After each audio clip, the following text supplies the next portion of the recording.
Good morning, everybody. Welcome back to Returning to Basics. Well, here at the house it's 29 degrees. It's a little cool. We spent some time yesterday driving up into the edge of Indiana. We left at 5:30 in the morning, got back at 10:30 last night. We bought a front end loader for my Ford 3000 tractor, so I thought I'd show that to you today. Thanks for coming along with us. Well, there she is. As you know, I've got a little 70 model Ford 3000 diesel,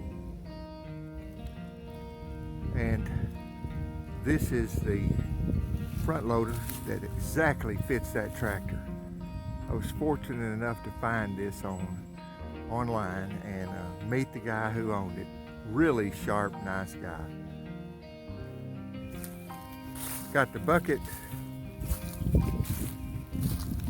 and the loader and the hoses.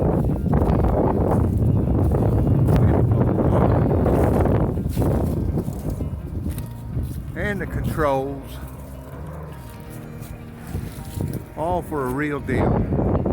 So really looking forward to putting that on my tractor. So I'm going to get on inside. It's freezing. I just thought I'd give you a quick update of what we did yesterday, and think you'll be excited as I am as we get this thing loaded and get it installed on the tractor. Thanks for coming along with us. Hit the like button, subscribe, leave us a comment. Hey, be careful, be safe out there. God bless you and have a great day.